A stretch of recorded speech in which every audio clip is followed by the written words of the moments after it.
ꯃꯤꯌꯥꯝꯅ ꯌꯥꯝꯅ ꯀꯟꯅ ꯉꯥꯡꯅꯔꯤꯕ ꯄꯥꯎ ꯑꯃꯈꯛ ꯇꯦꯅꯥꯂꯤꯔꯥꯝ ꯍꯥꯏꯔꯤꯕ ꯅꯨꯄꯥꯁꯤꯒꯤ ꯅꯥꯀꯣꯡ ꯌꯧꯔꯛꯈꯤ꯫ ꯃꯤꯐꯠꯇ ꯑꯃꯅ ꯂꯝꯕꯣꯏꯕꯒꯤ ꯐꯤꯖꯣꯜ ꯁꯦꯠꯂꯒ ꯃꯍꯥꯛꯅ ꯂꯥꯏꯗ ꯀꯠꯄ ꯍꯩꯃꯟ ꯂꯩꯃꯟꯗ ꯙꯥꯇꯨꯔꯥ ꯍꯥꯏꯕꯗꯤ ꯁꯒꯣꯜ ꯍꯤꯗꯥꯛ ꯃꯍꯩ ꯌꯥꯟꯁꯤꯜꯂꯒ ꯃꯤꯉꯣꯟꯗ ꯍꯦꯛ ꯍꯦꯛ ꯄꯤꯖꯩ꯫ ꯃꯁꯤꯒꯤ ꯊꯕꯛꯁꯤ ꯃꯍꯥꯛꯀ ꯌꯥꯅꯗꯕ ꯃꯤꯁꯤꯡꯅ ꯃꯇꯧ ꯌꯦꯡꯅꯤꯡꯕꯗꯒꯤ ꯏꯟꯁꯤꯟꯕ ꯑꯗꯨꯒ ꯃꯍꯥꯛꯅꯁꯨ ꯃꯤꯒꯤ ꯂꯟ ꯊꯨꯝ ꯃꯤꯍꯧꯔꯨꯕꯗꯒꯤ ꯇꯧꯕ ꯊꯕꯛ ꯑꯃ ꯑꯣꯏꯅ ꯇꯧꯏ꯫ ꯃꯍꯥꯛꯀꯤ ꯑꯁꯤꯒꯨꯝꯕ ꯌꯥꯟꯁꯤꯜꯂꯕ ꯂꯥꯏꯒꯤ ꯍꯩꯔꯨꯛ ꯆꯥꯔꯨꯕꯗꯒꯤ ꯃꯤ ꯁꯤꯈꯤꯕ ꯐꯥꯎꯕ ꯌꯥꯎꯏ꯫ ꯂꯣꯏꯅꯅ ꯀꯅꯥꯒꯨꯝꯕ ꯈꯔ ꯑꯃꯅ ꯉꯥꯎꯔꯒ ꯆꯠꯄꯁꯨ ꯌꯥꯎꯔꯦ꯫ ꯃꯤ ꯑꯃꯗꯤ ꯃꯍꯥꯛꯀꯤ ꯂꯥꯏꯒꯤ ꯍꯩꯔꯨꯛ ꯐꯪꯂꯨꯕꯗꯒꯤ ꯙꯥꯇꯨꯔꯥꯒꯤ ꯃꯌꯥꯏꯅ ꯁꯍꯔꯒꯤ ꯂꯝꯖꯥꯎꯗ ꯉꯥꯎꯅ ꯐꯩꯅ ꯀꯣꯏꯆꯠ ꯆꯠꯂꯒ ꯂꯩꯔꯦ꯫ ꯌꯥꯝꯅ ꯂꯨꯔꯤꯕ ꯑꯃꯅ ꯑꯁꯨꯝꯅ ꯃꯤꯉꯣꯟꯗ ꯙꯥꯇꯨꯔꯥ ꯄꯤꯖꯔꯤꯕ ꯃꯤꯁꯛ ꯑꯁꯤꯕꯨ ꯐꯣꯡꯅ ꯆꯞ ꯆꯥꯕ ꯈꯨꯗꯝ ꯆꯥꯡꯗꯝꯒ ꯀꯣꯟꯅꯅ ꯄꯤꯕ ꯉꯝꯕ ꯃꯤꯁꯛ ꯑꯃꯠꯇ ꯊꯣꯛꯂꯛꯇꯕꯁꯤꯅꯤ꯫ ꯃꯔꯝ ꯑꯁꯤꯅ ꯃꯍꯥꯛꯁꯤ ꯏꯐꯣꯡ ꯐꯣꯡꯅ ꯀꯔꯤꯁꯨ ꯅꯥꯆꯨꯡꯕ ꯇꯧꯗꯅ ꯃꯍꯥꯛꯅ ꯇꯧꯅꯤꯡꯂꯤꯕ ꯊꯕꯛꯁꯤꯡꯗꯨ ꯃꯊꯪ ꯃꯊꯪ ꯄꯥꯡꯊꯣꯛꯄ ꯂꯦꯞꯂꯝꯗꯦ꯫ ꯇꯦꯅꯥꯂꯤꯔꯥꯝꯒꯤ ꯋꯥꯈꯜꯗ ꯃꯁꯤꯕꯨ ꯑꯃꯨꯛꯇꯪ ꯐꯥꯔꯒ ꯃꯇꯤꯛ ꯆꯥꯕ ꯆꯩꯔꯥꯛ ꯄꯤꯒꯦ ꯈꯜꯂꯒ ꯉꯥꯏꯔꯤ꯫ ꯃꯔꯥꯏꯕꯛ ꯊꯤꯕ ꯍꯥꯏꯕ ꯇꯥꯕꯅꯤ꯫ ꯇꯦꯅꯥꯂꯤꯔꯥꯝꯒꯨꯝꯕꯒꯤ ꯃꯃꯥꯡꯗ ꯂꯣꯠꯇꯨꯅ ꯆꯦꯟꯗꯨꯅ ꯂꯩꯕ ꯉꯝꯕ ꯃꯤ ꯇꯥꯡꯅ ꯊꯣꯛꯀꯅꯤ꯫ ꯍꯥꯏꯔꯤꯕ ꯃꯤꯐꯠ ꯑꯁꯤ ꯁꯍꯔꯒꯤ ꯂꯝꯕꯦꯜꯗ ꯆꯠꯂꯒ ꯂꯩꯔꯝꯕꯗꯒꯤ ꯇꯦꯅꯥꯂꯤꯔꯥꯝꯅ ꯇꯟꯖꯥ ꯆꯥꯔꯨꯕꯗꯒꯤ ꯊꯦꯡꯅꯔꯝꯃꯤ꯫ ꯇꯦꯅꯥꯂꯤꯔꯥꯝꯅ ꯃꯤꯁꯤꯒꯤ ꯃꯅꯥꯛꯇ ꯆꯪꯁꯤꯜꯂꯒ ꯃꯈꯜ ꯃꯊꯦꯜ ꯀꯌꯥ ꯃꯔꯨꯝꯒꯤ ꯋꯥ ꯇꯨꯕꯠ ꯇꯨꯕꯠ ꯉꯥꯡꯗꯨꯅ ꯄꯪꯊꯍꯟꯗꯨꯅ ꯉꯥꯎꯅ ꯐꯩꯅ ꯆꯠꯂꯤꯕ ꯃꯤꯗꯨꯒꯤ ꯃꯅꯥꯛꯇ ꯊꯦꯝꯕꯣꯏ ꯀꯔꯤꯕꯣꯏ ꯇꯧꯔꯒ ꯄꯨꯔꯛꯂꯝꯃꯤ꯫ ꯑꯗꯨꯒ ꯍꯥꯏꯔꯝꯃꯤ, ꯃꯤꯁꯤ ꯅꯍꯥꯛꯅ ꯙꯥꯇꯨꯔꯥ ꯄꯤꯖꯕꯗꯒꯤ ꯉꯥꯎꯈꯤꯕꯅꯤ꯫ ꯃꯁꯤꯒꯤ ꯃꯇꯨꯡꯗ ꯇꯦꯅꯥꯂꯤꯔꯥꯝꯅ ꯑꯉꯥꯎꯕꯗꯨꯒꯤ ꯃꯀꯣꯛꯇ ꯂꯝꯕꯣꯏꯕꯗꯨꯒꯤ ꯃꯈꯨꯠꯅ ꯅꯥꯟꯊꯍꯜꯂꯤ꯫ ꯑꯉꯥꯎꯕꯅ ꯇꯞꯅ ꯃꯃꯤꯠ ꯍꯪꯒꯠꯅ ꯂꯝꯕꯣꯏꯕꯗ ꯌꯦꯡꯂꯛꯈꯤ꯫ ꯈꯪꯍꯧ ꯂꯥꯛꯍꯧꯗꯦ ꯑꯐꯤꯡ ꯑꯐꯥꯏ ꯑꯣꯏꯅ ꯐꯨꯛ ꯍꯧꯒꯠꯂꯛꯈꯤ꯫ ꯂꯝꯕꯣꯏꯕꯒꯤ ꯂꯨꯁꯝ ꯄꯥꯏꯔꯒ ꯂꯝꯕꯦꯜ ꯂꯝꯌꯥꯏꯗꯨꯗ ꯙꯝ ꯙꯝ ꯑꯃꯨꯛ ꯇꯣꯏꯕ ꯀꯟꯊꯤ ꯊꯣꯛꯅ ꯁꯨꯖꯤꯜꯂꯤ꯫ ꯀꯥ ꯍꯦꯟꯅ ꯀꯟꯅ ꯁꯨꯃꯟꯈꯤꯕꯗꯒꯤ ꯂꯝꯕꯣꯏꯕꯗꯨ ꯃꯐꯝ ꯑꯗꯨꯃꯛꯇꯗ ꯊꯋꯥꯏ ꯃꯥꯡꯂꯦ꯫ ꯍꯥꯏꯔꯤꯕ ꯊꯧꯗꯣꯛꯁꯤꯒꯤ ꯄꯥꯎꯁꯤ ꯅꯤꯡꯊꯧꯅꯁꯨ ꯇꯥꯔꯦ꯫ ꯅꯤꯡꯊꯧꯅ ꯑꯉꯥꯎꯕ ꯑꯗꯨꯕꯨꯗꯤ ꯊꯥꯗꯣꯛꯄꯤꯈ꯭ꯔꯦ꯫ ꯑꯗꯨꯒ ꯁꯥꯎꯅꯤꯡꯕ ꯍꯦꯟꯃꯟꯈꯤꯕꯗꯒꯤ ꯇꯦꯅꯥꯂꯤꯔꯥꯝꯕꯨꯗꯤ ꯁꯥꯃꯨ ꯃꯈꯣꯡꯅ ꯅꯦꯊꯦꯛꯍꯟꯅꯕꯒꯤ ꯆꯩꯔꯥꯛ ꯄꯤꯔꯦ꯫ ꯃꯁꯤꯒꯤ ꯃꯔꯝꯗꯤ ꯑꯉꯥꯎꯕ ꯅꯨꯄꯥꯗꯨꯒꯤ ꯃꯇꯦꯡ ꯂꯧꯔꯒ ꯃꯔꯥꯜ ꯂꯩꯖꯗ꯭ꯔꯕ ꯂꯝꯕꯣꯏꯕꯒꯤ ꯃꯊ꯭ꯋꯥꯏ ꯃꯥꯡꯍꯟꯕꯒꯤ ꯃꯔꯥꯜ ꯁꯤꯔꯒ ꯇꯧꯔꯤꯕꯅꯤ꯫ ꯁꯥꯃꯨ ꯃꯈꯣꯡꯅ ꯅꯦꯊꯦꯛꯍꯟꯅꯕꯒꯤꯗꯃꯛ ꯂꯥꯟꯃꯤ ꯑꯅꯤꯈꯛꯅ ꯇꯦꯅꯥꯂꯤꯔꯥꯝ ꯅꯨꯃꯤꯗꯥꯡ ꯋꯥꯏꯔꯝꯒꯤ ꯃꯇꯝꯗ ꯃꯐꯝ ꯑꯃꯗ ꯄꯨꯔꯛꯂꯝꯃꯤ꯫ ꯃꯈꯣꯏ ꯑꯅꯤꯅ ꯂꯩꯄꯥꯛ ꯇꯧꯊꯣꯛꯂꯒ ꯇꯦꯅꯥꯂꯤꯔꯥꯝꯒꯤ ꯉꯛꯁꯝ ꯌꯧꯅ ꯐꯨꯝꯖꯤꯜꯂꯤ꯫ ꯑꯗꯨꯒ ꯑꯃꯨꯛ ꯃꯈꯣꯏ ꯑꯅꯤꯗꯨ ꯁꯥꯃꯨ ꯂꯧꯕ ꯆꯠꯈꯤ꯫ ꯂꯥꯟꯃꯤ ꯑꯅꯤꯅ ꯈꯜꯂꯤꯕꯗꯤ ꯍꯧꯖꯤꯛꯄꯨ ꯃꯥꯒꯨꯝꯕꯅ ꯀꯗꯥꯏꯋꯥꯏꯗ ꯆꯠꯄ ꯉꯝꯅꯤ꯫ ꯃꯁꯤꯒꯤ ꯃꯇꯨꯡ ꯉꯥꯏꯍꯥꯛ ꯂꯩꯔꯒꯗꯤ ꯃꯝꯁꯨꯛ ꯃꯝꯁꯨꯛ ꯇꯧꯔꯛꯂꯕ ꯃꯇꯝ ꯑꯁꯤꯗ ꯐꯤ ꯁꯨꯕ ꯃꯅꯝ ꯁꯥꯊꯤꯅ ꯄꯣꯟꯕ ꯅꯨꯄꯥ ꯑꯃꯈꯛ ꯇꯦꯅꯥꯂꯤꯔꯥꯝ ꯐꯨꯝꯂꯒ ꯂꯩꯔꯤꯕ ꯑꯗꯣꯝꯗ ꯀꯣꯂꯤ ꯀꯣꯂꯤ ꯂꯥꯛꯂꯝꯃꯤ꯫ ꯃꯁꯤꯒꯤ ꯅꯨꯄꯥꯁꯤꯅ ꯇꯦꯅꯥꯂꯤꯔꯥꯝꯅ ꯂꯩꯔꯝꯂꯤꯕ ꯐꯤꯕꯝꯗꯨ ꯎꯕꯗꯨꯗ ꯐꯥꯒꯤ ꯑꯣꯏ ꯀꯔꯤ ꯑꯣꯏ ꯍꯪꯂꯛꯂꯝꯃꯤ꯫ ꯀꯔꯤ ꯃꯇꯧꯅꯣ ꯏꯇꯥꯎ? ꯀꯔꯤ ꯀꯨꯝꯍꯩꯅꯤ ꯍꯥꯏꯕꯒꯦ? ꯅꯉꯛꯀ ꯂꯩꯄꯥꯛ ꯌꯧꯅ ꯐꯨꯝꯖꯤꯜꯂꯗꯅ ꯀꯔꯤꯅꯣ ꯇꯧꯔꯤꯕꯗꯨꯕꯣ? ꯇꯦꯅꯥꯂꯤꯔꯥꯝꯅ ꯍꯥꯏꯔꯛꯈꯤ, ꯍꯦꯔꯥ ꯏꯇꯥꯎ, ꯑꯩꯁꯦ ꯅꯪꯅ ꯅꯝꯄꯣꯜꯂꯤꯕꯗꯣ ꯃꯗꯨꯗꯤ ꯀꯆꯥꯅꯤ꯫ ꯑꯩꯁꯦ ꯁꯥꯊꯤꯅ ꯄꯣꯟꯈ꯭ꯔ ꯄꯣꯠꯅꯤ꯫ ꯀꯔꯤꯗ ꯑꯃꯨꯛ ꯍꯥꯏꯔꯨꯅꯤ? ꯀꯪꯅꯥꯟ ꯄꯨꯜ ꯑꯃ ꯄꯣꯕꯒ ꯆꯞ ꯍꯦꯛ ꯃꯥꯟꯅꯕꯅꯤ꯫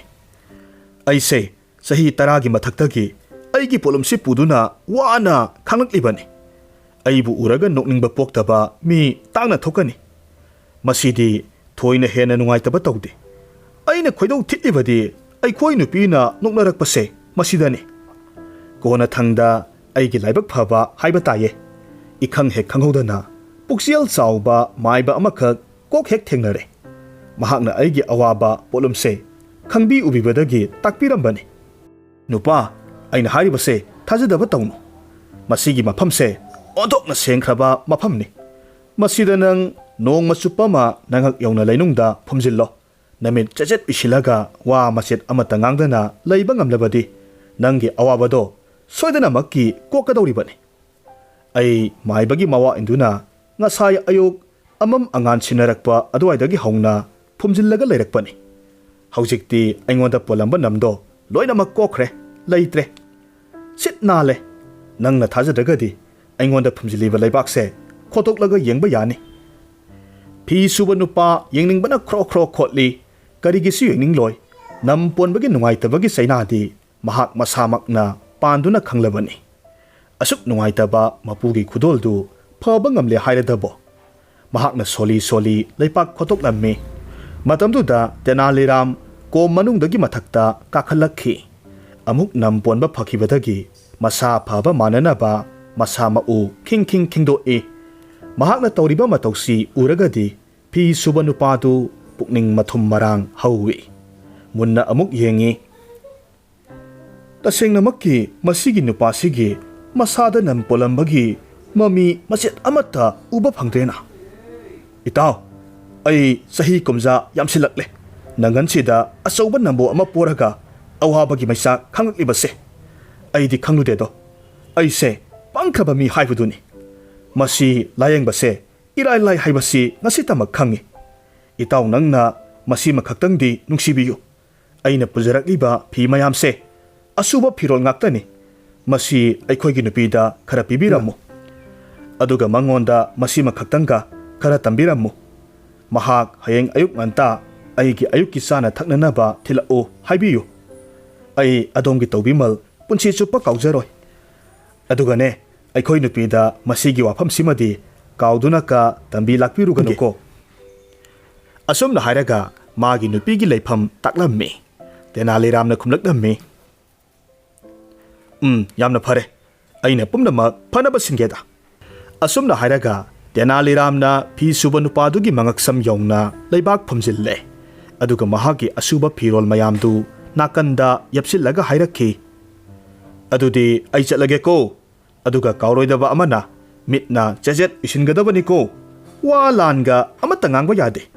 ꯈꯥ ꯀ꯭ꯔꯛ ꯀ꯭ꯔꯛ ꯆꯤꯛꯇꯨꯅ ꯈꯥꯡꯒꯗꯕꯅꯤ꯫ ꯃꯗꯨ ꯉꯝꯗ꯭ꯔꯕꯗꯤ ꯅꯪꯅ ꯇꯧꯖꯔꯤꯕ ꯄꯨꯝꯅꯃꯛꯁꯦ ꯀꯥꯟꯅꯕ ꯐꯪꯕꯗꯤ ꯂꯥꯏꯔꯗꯅ ꯍꯧꯖꯤꯛ ꯄꯣꯜꯂꯤꯕ ꯅꯝꯗꯣ ꯑꯗꯨꯗꯒꯤ ꯁꯔꯨꯛ 2 ꯍꯦꯟꯅ ꯋꯥꯡꯅ ꯄꯣꯟꯖꯅꯤꯀꯣ꯫ ꯃꯍꯥꯁꯣꯏ, ꯌꯥꯝꯅ ꯅꯨꯡꯉꯥꯏꯖꯔꯦ꯫ ꯑꯩꯒꯤꯗꯃꯛꯇꯗꯤ ꯊꯣꯏꯅ ꯍꯦꯟꯅ ꯆꯤꯡꯅꯕꯤꯒꯅꯨ꯫ ꯑꯩꯒꯤ ꯅꯝ ꯄꯣꯟꯕꯁꯤ ꯐꯔꯒ ꯂꯣꯏꯔꯦ꯫ ꯃꯁꯤꯗꯕꯨ ꯐꯕꯨ ꯐꯒꯅꯤ ꯍꯥꯏꯔꯕꯗꯤ ꯀꯔꯤꯅꯣ ꯇꯧ ꯍꯥꯏꯕꯗꯣ ꯈꯪꯖꯒꯦ꯫ ꯇꯦꯅꯥꯂꯤꯔꯥꯝ ꯆꯠꯈꯤꯕ ꯃꯥꯟꯅꯅꯕ ꯆꯠꯁꯤꯟꯅꯔꯝꯃꯤ꯫ ꯃꯔꯨꯝ ꯑꯃꯗ ꯊꯩꯖꯤꯜꯂꯒ ꯂꯩ꯫ ꯉꯥꯏꯍꯥꯛꯀꯤ ꯃꯇꯨꯡꯗ ꯅꯤꯡꯊꯧꯒꯤ ꯂꯥꯟꯃꯤꯁꯤꯡꯅ ꯁꯥꯃꯨ ꯑꯆꯧꯕ ꯑꯃꯈꯛ ꯄꯨꯔꯒ ꯂꯥꯛꯂꯝꯃꯤ꯫ ꯑꯗꯨꯒ ꯐꯤ ꯁꯨꯕꯒꯤ ꯃꯀꯣꯛ ꯃꯄꯥꯗ ꯁꯥꯃꯨꯒꯤ ꯃꯈꯣꯡꯅ ꯆꯕꯦꯠ ꯆꯕꯦꯠ ꯅꯦꯠꯈꯥꯏꯍꯜꯂꯤ꯫ ꯂꯥꯟꯃꯤꯁꯤꯡꯗꯤ ꯑꯃꯝꯕ ꯑꯣꯏꯕꯗꯨꯗ ꯁꯤꯔꯤꯕ ꯃꯤꯁꯤ ꯀꯅꯥꯅꯣ ꯍꯥꯏꯕ ꯃꯁꯛ ꯈꯪꯂꯝꯗꯦ꯫ ꯇꯦꯅꯥꯂꯤꯔꯥꯝ ꯁꯥꯃꯨ ꯃꯈꯣꯡꯅ ꯅꯦꯠꯈꯥꯏꯔꯒ ꯁꯤꯔꯦ ꯍꯥꯏꯕꯒꯤ ꯄꯥꯎꯁꯤ ꯅꯤꯡꯊꯧꯒꯤ ꯅꯥꯀꯣꯡ ꯌꯧꯔꯛꯈꯤ꯫ ꯍꯥꯏꯔꯤꯕ ꯃꯇꯝ ꯑꯁꯤꯃꯛꯇꯤ ꯅꯤꯡꯊꯧ ꯉꯁꯥꯏꯅ ꯑꯁꯥꯎꯕ ꯏꯪꯊꯔꯕ ꯃꯇꯝꯅꯤ꯫ ꯁꯥꯎꯕ ꯍꯟꯊꯔꯛꯂꯕꯗ ꯃꯍꯥꯛꯀꯤ ꯃꯅꯥꯏ ꯑꯣꯏꯔꯤꯕ ꯇꯦꯅꯥꯂꯤꯔꯥꯝꯕꯨ ꯁꯤꯕꯒꯤ ꯆꯩꯔꯥꯛ ꯄꯤꯈꯤꯕꯒꯤ ꯅꯤꯡꯉꯝꯗꯅ ꯊꯋꯥꯏ ꯅꯨꯡꯉꯥꯏꯇꯕ ꯐꯥꯎꯔꯛꯈꯤ꯫ ꯍꯧꯖꯤꯛꯇꯤ ꯃꯍꯥꯛ ꯂꯧꯅꯝꯕ ꯂꯝꯕꯣꯏꯕ ꯁꯥꯁꯤꯟꯅꯕ ꯃꯤꯗꯨꯒꯤ ꯑꯁꯦꯡꯕ ꯄꯨꯝꯅꯃꯛꯁꯨ ꯈꯪꯕ ꯉꯝꯂꯦ꯫ ꯃꯍꯥꯛ ꯋꯥꯈꯜ ꯌꯥꯝꯅ ꯅꯨꯡꯉꯥꯏꯇꯅ ꯈꯜꯂꯒ ꯂꯩꯔꯤ꯫ ꯀꯟꯕꯤꯅꯕ ꯀꯅꯥ ꯂꯩꯖꯗ꯭ꯔꯕ ꯇꯦꯅꯥꯂꯤꯔꯥꯝꯗꯣ ꯑꯔꯦꯝꯕꯗ ꯃꯊ꯭ꯋꯥꯏ ꯃꯥꯡꯈ꯭ꯔꯦꯗꯣ꯫ ꯃꯍꯥꯛꯅꯗꯤ ꯈꯟꯊꯗꯕ ꯇꯧꯗꯅ ꯑꯁꯥꯎꯕꯒꯤ ꯃꯩꯔꯤꯅ ꯂꯥꯛꯁꯤꯟꯈꯤꯕꯗꯒꯤ ꯃꯔꯥꯜ ꯂꯩꯔꯕꯅꯤ ꯈꯟꯅ ꯁꯤꯕꯒꯤ ꯆꯩꯔꯥꯛ ꯄꯤꯈꯤꯕꯅꯤ꯫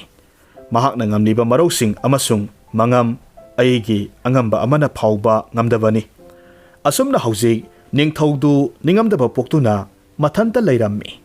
ꯇꯥꯟꯖꯥ ꯑꯁꯤꯗ ꯇꯦꯅꯥꯂꯤꯔꯥꯝ ꯂꯥꯎꯔꯒ ꯆꯪꯂꯛꯈꯤ꯫ ꯅꯅꯥꯏ ꯇꯦꯅꯥꯂꯤꯔꯥꯝ ꯌꯧꯖꯔꯛꯂꯦ, ꯏꯅꯤꯡꯊꯧꯅ ꯌꯥꯏꯐꯔꯦ꯫